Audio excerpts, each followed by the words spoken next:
Hello and welcome to another video. So in this video we are going to do a bit of experimenting, which I like to do from time to time, and I don't normally record much of this, but I thought in this instance we'd record what we actually do in here. So we've got this Wem Westminster, if you remember. Still waiting for these tube adapters, because remember we're going to change the tubes in this, and they've still not arrived. What we're going to have a look at is how this amp works with these various bias resistors. Remember that we had these tubes, these ECL82 6BM8s, biased at 12 watts. That was the dissipation that was biased at. And of course, if you know this tube, most of you do, probably know more about it than I do, they should only be biased at 7 watts. So these tubes were biased 5 watts over. Now, a lot of us are guilty of over biasing tubes a bit, especially being guitar players. We tend to push the boundaries to chase tone, but 5 watts is pushing it a bit.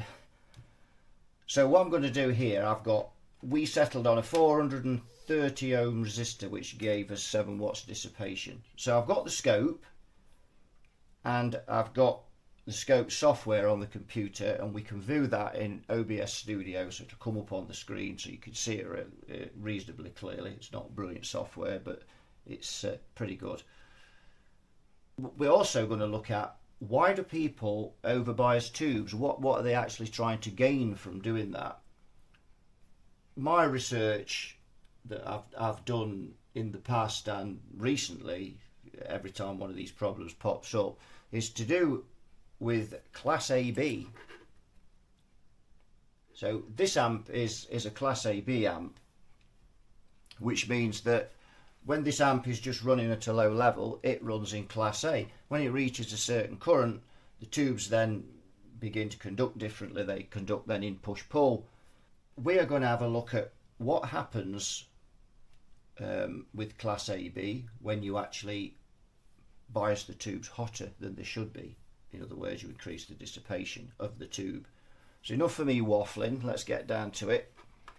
Now, just bear in mind that this is just an experiment, and it's just to gather a bit of data. Make of this data what you will. I'm not saying that this is how this should be done or that should be done that way or whatever. All I'm doing is doing some recording on the scope, and you can all look at it and make your own judgments. So don't be sending me comments saying, oh no, this should be it, because I'm not telling you how to do it anyway. I'm just producing the facts when we bias this amp differently, and you'll see that on the scope.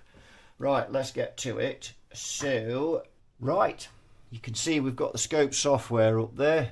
It's not fantastic, but we just turn the oscilloscope there. Sorry, just turn the volume on the amp there. You can see the wave there.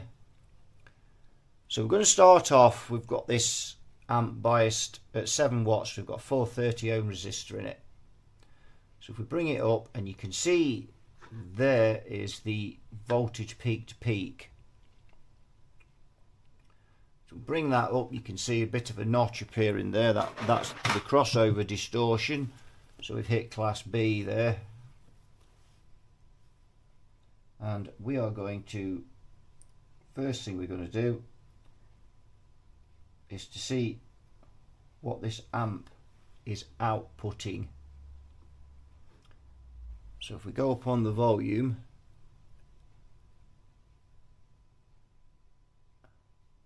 you can see that's beginning to square off. Is it now? Yep, there. So let's just call that about 34 volts then.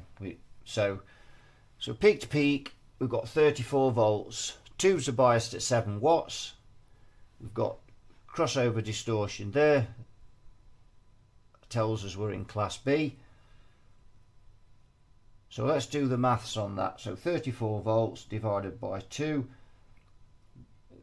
times that by 0.707 equals, and then we will square that equals, and then we'll divide that by the resistance, which is our hot plate, which we've got on there that we had on the Carlsborough, and that is 16 ohms. So divide by 16. So with these tubes are biased at 7 watts, this amp is dishing out 9 watts. You know, there's other things to consider with this, efficiency of the output transformer and so on. You know, this amp's not going to have a brilliant output transformer on it. It was a budget amplifier. So we've got 9 watts there. Now we're going to bring the volume down, and I'm going to measure it. We'd say no crossover distortion there, would we say? Should we just say about there? I would say that's pretty clean there. So we've got 28.8 volts.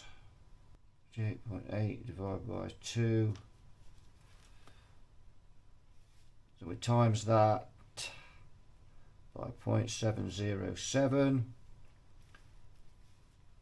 And then we square it and divide it by 16. So now that the amp is in class A, because we don't see any crossover distortion, the amp is now only giving us 6.4 watts there.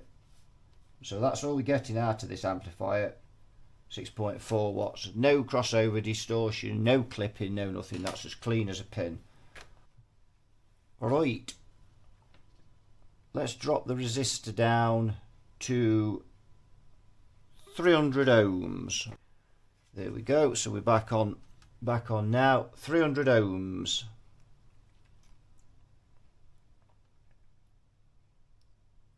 So what we're going to do first now, just going to check the bias on the amplifier, which will be pretty quick to do because I've got 2 meters which are monitoring. One's monitoring the voltage across the cathode. You can't see those. The other one is monitoring the plate cathode voltage. So we have got 21.9 divided by 300 ohms equals, take 5% for the screens, times that by 275. So, divide by 2. So now the tubes are biased at 9.5 watts. Let's have a look on the scope at 300 ohms. So if we come up, you can see now we're still in class A there, and still are. Let's go up. So we want the maximum. You can see now we've just starting to get the crossover distortion. So we're going to see what's the maximum we can get out of this amp. Squared off now, so we need to go back.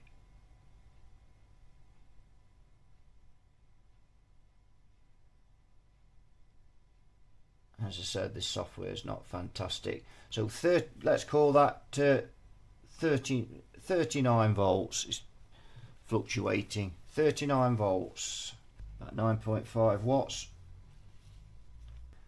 We have got 11.8 watts. So we're getting 11.8 out of this amplifier. So let's see what we're going to get out of it before we reach crossover distortion.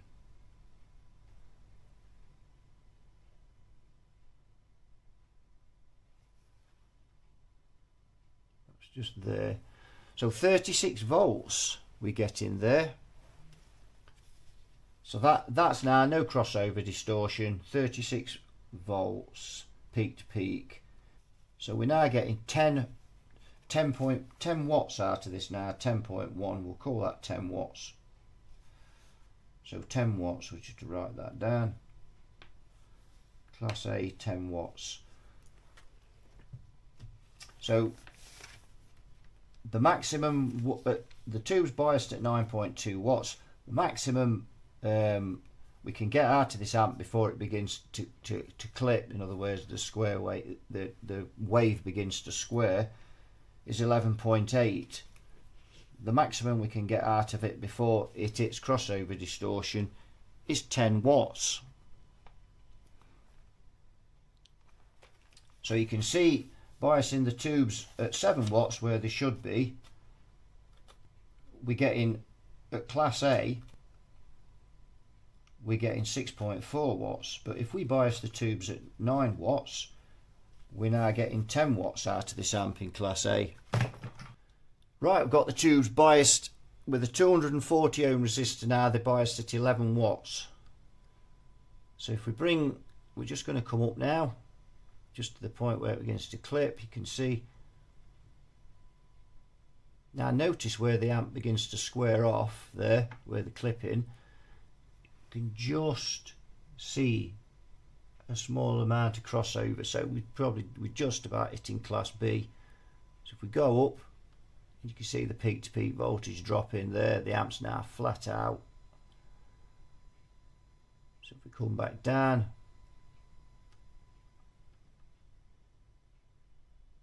so it's really hard to see with this.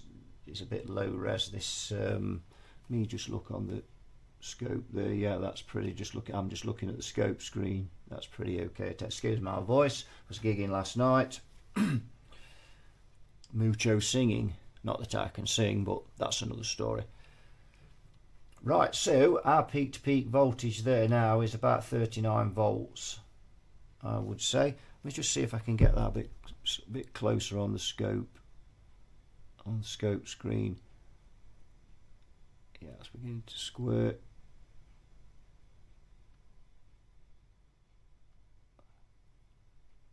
On there. Notice that there's hardly any crossover distortion there at all, just a slight amount. So we're just hitting 39 volts now with the peak to peak. So 11.87 we're now getting out of this amp. Let's take this amp down and get rid of that. In fact, there really isn't any, is there? And this is, you can see what's beginning to happen now. When this amp starts to clip, it's also just going into class B. You're just starting to get the crossover there. And as it goes up, you can see where this is going, can't you? You know, we had a 200 ohm resistor in this amp. So now the class A output is almost the same as the class B. Almost. Very close. So let's put the 200 ohm resistor in now and see what we get with that. This is where these tubes were absolutely max, biased 5 watts over. So now we've got the 200R resistor in. So let's go up again on the scope. And we know the tubes are biased at 12 watts because that's what was in the amp when we first measured it. You can see it's squared off now. You don't get the crossover distortion. That's flat out. Absolutely number 11 on the volume. Let's just back it off slightly. Bring it down again. You can see a bit of crossover distortion there. See a bit more there. The amp's just in clip now. That's just where we'd say it was starting to clip if we was, rocking away on it at a gig. We've just got the amp clipping. So we bring it down. You can see there. Let's just look on the scope screen so we can get that. Yeah, that's probably just squaring off a bit now there. So, but as we begin to come up, and no crossover distortion at clipping. So that's saying that this amp is still in class A at that point, and we now have no crossover distortion, but we just have a nice healthy clip there, which is what guitarists want. So if we go up, you can see now there's a bit of crossover distortion, and then you can see it disappears again, and the amp's cranked up flat out. You can see, but now if you look at the peak to peak voltage, it's dropped, but it hasn't dropped that much, has it? That hasn't dropped massively now, and you can see 37, 36. If we bring it down, it's coming up again. Got 40 volts out of it there. You can see that's up and down. So that's it. And the first thing we notice now is this amp's clipping and I'm still getting more volume out of it. Where before, as soon as it began to clip, when the tubes were biased cooler, you weren't getting any more out of it. And you can see it's hanging on in there right up till it's flat out. It's dropped, and even now it's only dropped a couple of volts.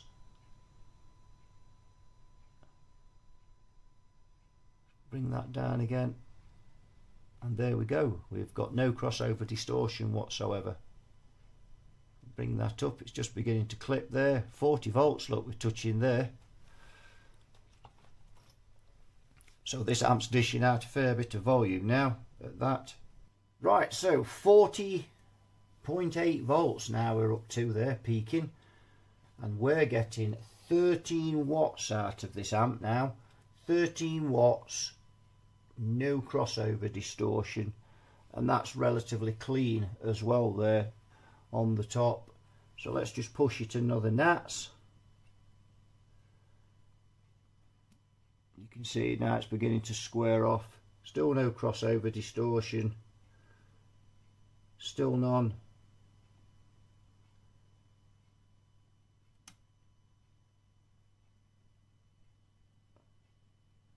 Is it just beginning to appear there now? Yeah, 41,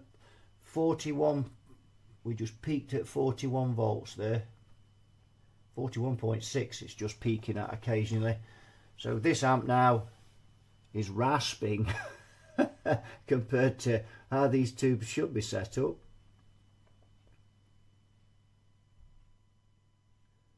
You see going up now, the voltage is just beginning to drop, but not that much. And I'm still getting virtually 40 volts out of this amp now, where before that voltage was dropping, and you can see there it's just hit 40 volts on the peak to peak.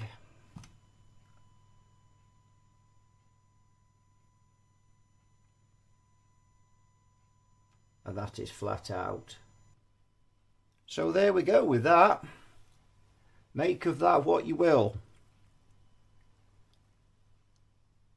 So why have these tubes been biased so high? Well, I think we've got the answer to that. There's two reasons. Obviously, the effective load resistance on this transformer is closer when these tubes are over biased. Let's just turn that down. But they've biased them past that point. The correct bias on the tubes should be 10.5 watts to match this transformer with the given plate cathode voltage.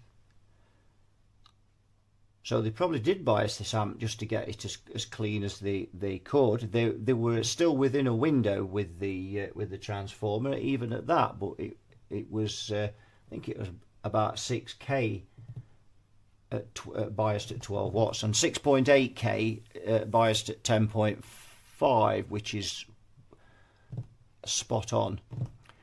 So we've looked at that.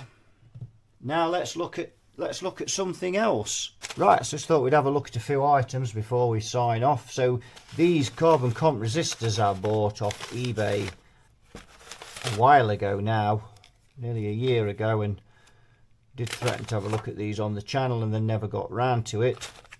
So we just have a look at some of them there. So these are old radio spurs resistors, and some are 1 watt, some are half watt. What I want to look at is, considering these have never been used in an amplifier before, and they're not the easiest things to get out of the packet either, are they? The idea of these is you can slide them out, get a resistor out and slide it back on again, but my word, that's tight. So we've got 3.3k there. So let's try it on the oh dear, let's put it on resistance, shall we? It won't work on voltage, will it? So let's just see what we get. So you can see that's a little over there, 3.5 on that. Not massively over though. Let's try another one. There we go, 3.7. Let's just increase the speed on this. Let's try it. There we go. It's not the best thing in the world. This is quite accurate though. I actually watched a video of a guy reviewing one of these, really clever guy, and he's tested it again. He's got lots of sinking test equipment, tolerance testing equipment and things, and it was quite an accurate thing. The reason I bought it is because it's quite easy to see on the camera, where the other meters aren't quite as easy to see. So let's test that again. 3.6, so that one's a little over still. And most of these are over. It's a question of really, you know, whether they're more than 10% over on there. We'll put those there. So let's just pick one out at random. You can see there's a few dog hairs in that and whatnot because they've been under my desk. And Pink's hairs in there as well. So these are, what are these? 820, does that say, or is it 8.2k? We'll find out when we open the bag. So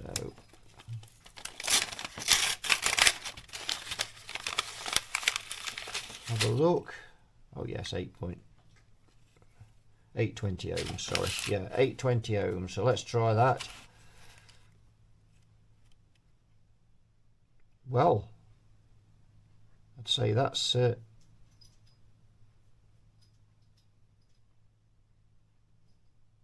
right on the money.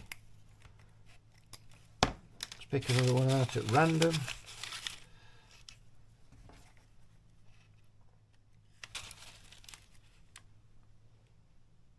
And again, so those look pretty good, don't they?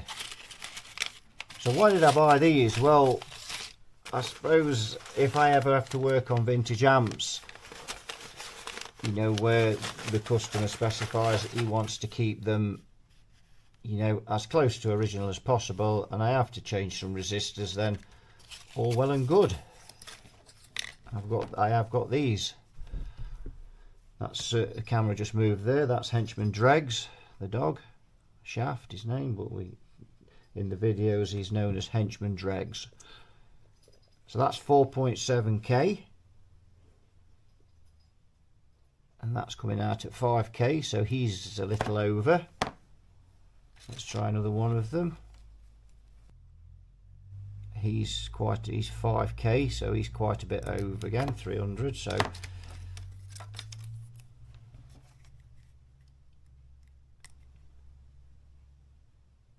he's 5.1, he's a bit more over still. So not a million miles out, you know, it's not like we put it on there and it's like 6k, whatever, but you know, it's finding these resistors death. And I guess when these resistors, you know, were, even when they were manufactured, they weren't particularly accurate.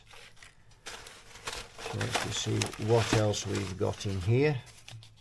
We should look at those in a moment. So we've got a Lonely 1 meg resistor here. Let's try this one.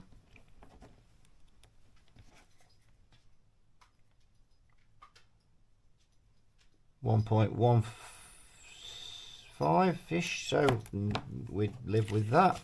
It's not a million, that's just about okay. I mean, you can still buy carbon comp resistors today, of course, but you know, these would be period correct in most vintage amps. You could kind of put one of these in, and you know, once the solder had patinaed, you probably wouldn't notice it had been changed. That's 4.7k. That's a half watt one though, and again that's up to 5. Let's try another one of them.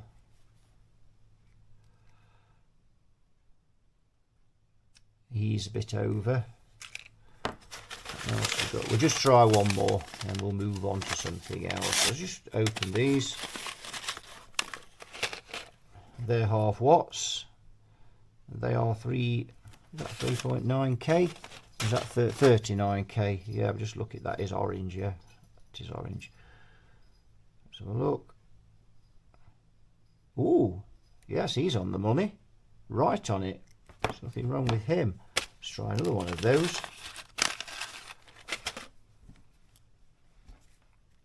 I bought these off eBay last year. 39k.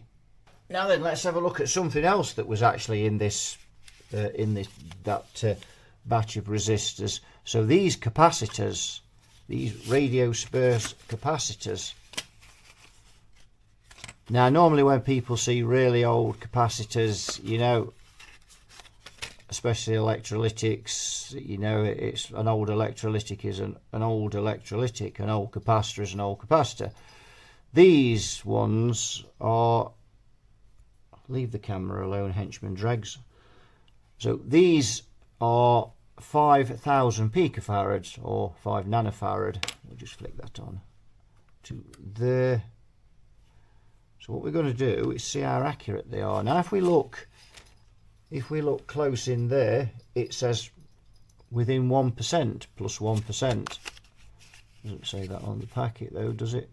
Oh, three close tolerance, it says on there. That must have been some kind of 3 close tolerance. Anybody knows what that means? Please put it in the comments. I guess it's a measurement of tolerance of some kind. See what we get.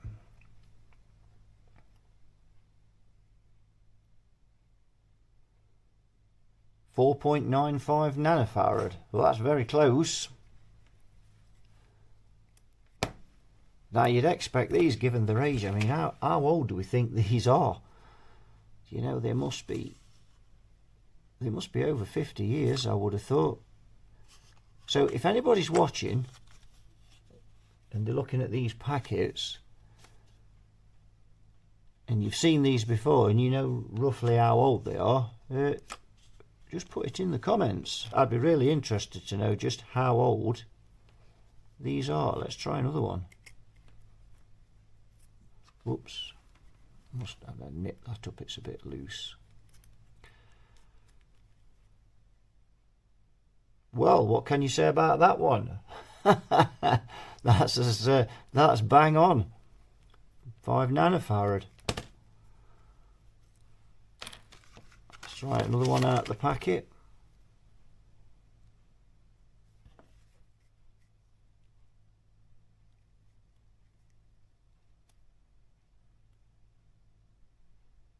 .98.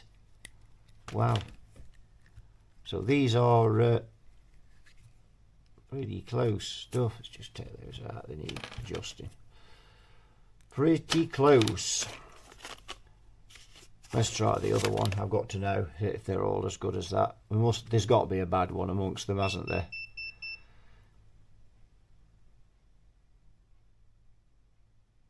Well, it appears not.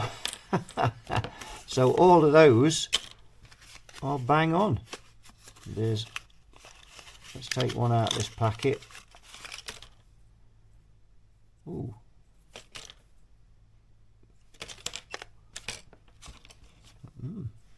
Don't know about that one. We may find this one's faulty.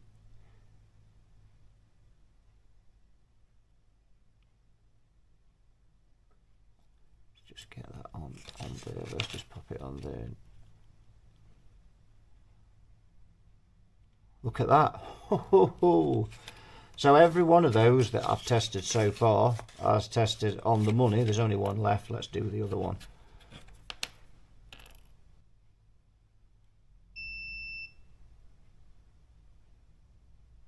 Well, there we go, 4.97. Let me know what you think of these in the comments. And anyone knows just how old they are, I'll be eternally grateful. So there we go. So let's have a look at a few other bits and bobs that I've acquired. Right, so it's a box of tubes. I have bought hundreds of tubes over the last 2 or 3 years. And most of these tubes are TV tubes, and as you know, I've built a bit of a prototype amp with some TV tubes, and I do plan on later in the year building that properly you know, and I'm actually going to build that into a Black Star HT20 head chassis with a turret board and everything, and do it properly. The other one I didn't really, I just did it, knocked it up quick because it's just a test thing. I've actually been using that amplifier for gigging for the last year or so. So I bought these off eBay, and some interesting tubes in there. So 6BW6, some a Brimer tube there. There we go. We'll have to have a look at the data sheets for some of these. I'm just sort of looking through them quickly, but we'll have to have a look at some of the data sheets on these. And we plan on using a lot of these tubes in guitar amps. Some of them may not be practical to use, so we're looking at this tube is PY80. That's a half wave rectifier tube.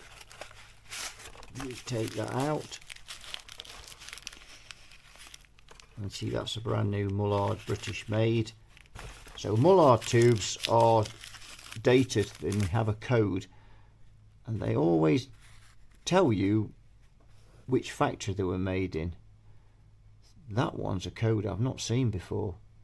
That's weird. You may not be able to see them on this camera. It's not the best camera for close in focus.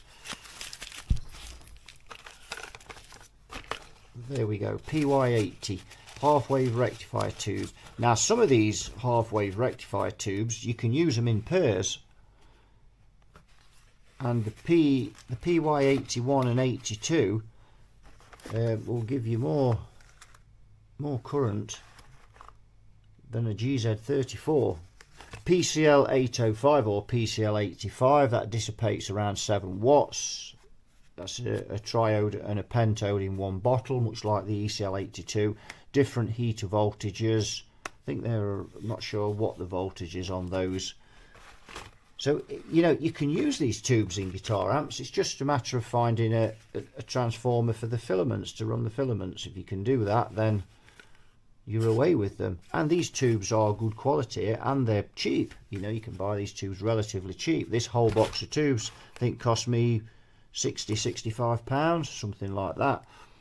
6AU6, that's quite a common tube. I'm not sure that's used in some of the Gibson amps on the tremolo. I can't remember. Tell me in the comments, because obviously being a Brit, I don't see many Gibson amps.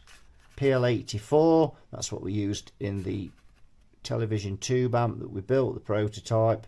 There we used 2 of those. What else we got? EBF83, I think that's used for radios. 3V4, no idea. 3 and 9p. 3 shillings and 9p. PY81. Now these tubes again are top cap, what I call top cap tubes, where the plate on there is on with a clip. You know what I mean, you've all seen them. So PY81 half wave rectification, again 2 of these in parallel for full wave, and you can see that one, that looks like a military tube. Now why would you use tube rectifiers in an amp if you were building it, especially 2 of them? Because you've got more draw on your filaments, you've got a lot more messing about, more heat and so on. Well, if some people like rectifier tubes, and I quite like them if you can get the amp cranked up enough, just give you, you know, that sag. And some people try to get that with resistors and whatever else, but obviously I've never really done that, so I'm not going to comment on it. So PCF 802, and that's still sealed up, look. So again, that's another 2 PCF. So that's a triode and pentode in one bottle, but that's obviously a preamp tube, although you can use the pentodes for outputs. PCF 86, again triode pentode, another PCL 85 there. EF183. Now, if I remember, EF183 is a variable mu triode, often used in tape recorders and things like that. PCL82, that's the equivalent of the ECL82s we've just got in this, the Westminster we've just looked at, but different heater voltage, different filament voltage. PCL84s used in some record players. What we got here? An empty box, have we? No, there's something in it. EF91, so that'll be another radio valve. That looks brand new as well. Let's just see if it is. That's a 7-pinner, it must be. Oh, I told you that. I knew that was empty. I've been done up like a kipper there. Never mind. CV4014. What is that? I was looking at those recently. Let's open one up. I look at that many tubes and stuff, you know. Now there is something in there, and that's never been opened. That's a military tube, obviously being CV. Let's open that up. Oh yes. There we go. What's the big Brymer one there? Billy Brymer. What's he? 20D2. No idea. I take it that's an old radio tube. Tell me in the comments if anybody knows what 20D2 is. He's a beast. 20D2. We'll have to test some of these in the tube tester. What is this? Now this is a useless tube. Get this out of here. Oh, he's gone to air. He's all over. So whether it was useful or not, he certainly isn't now. He's heading for the bin. I mean, when you buy this amount of tubes, you know, you're going to find odd ones that aren't right. EY87 or EY86, that is a half-wave rectifier they're using televisions, and they're not a deal of use. We wouldn't use that in a guitar amp. Well, I wouldn't. What we got here? GE 8B10. Let's have a look at that. That's a compact. Is that a compactron? So open that up and see what that is. It is a compactron, I do believe. Toshiba, Japan. Well, that looks brand new. There we go. Let's have a look at that. Toshiba, Japan. Compactron. I'm sure that's compactron tube. Tell me in the comments. I must look that up on the data sheets. U191.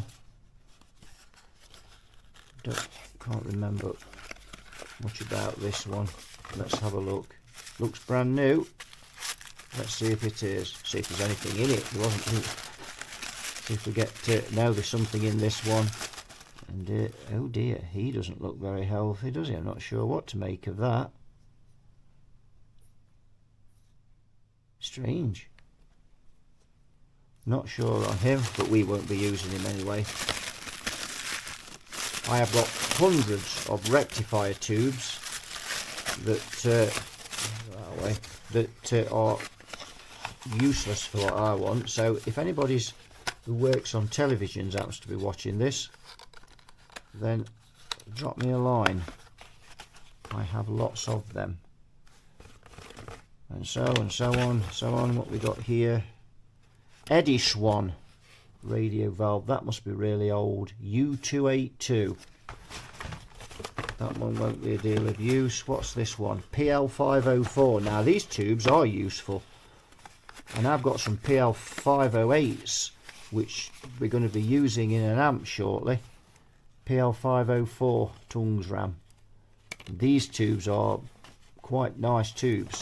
If you can match up the heater voltage, you can do wonders with those.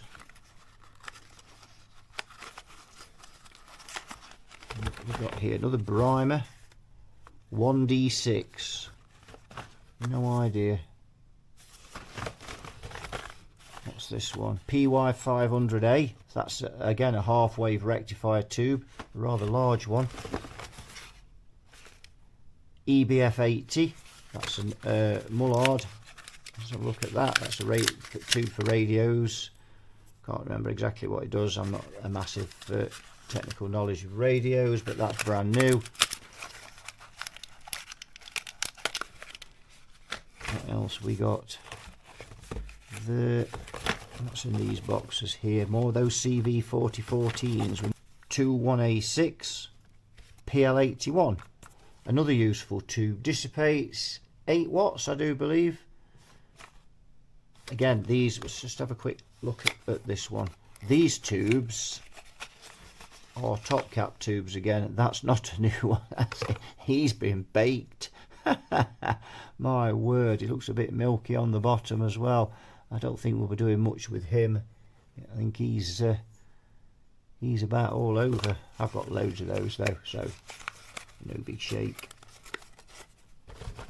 What else have we got? Another CV4014 primer. Anything else? What's that? That's an octal. That's a Jan 12SG7, that one. That looks brand new to me. That must be really old. Radio Corp of America. Except, what's that say? October 1944. My days. That is really old. I wonder if that's any good. After all those years. My word. I bet it still works. 6SH7. So that will be another. That's not a new one. 6SH7. Tongs RAM. Just have to test some of these, you know.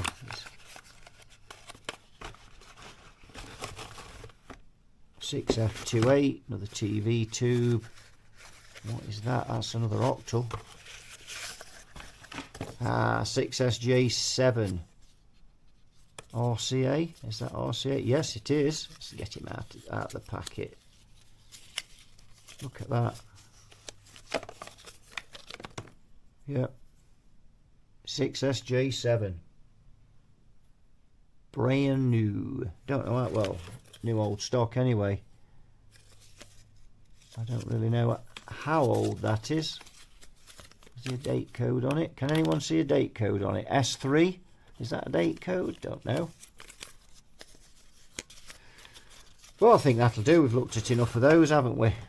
So there we go. That'll do it for this one. It's a slightly different video. No guitar playing in it.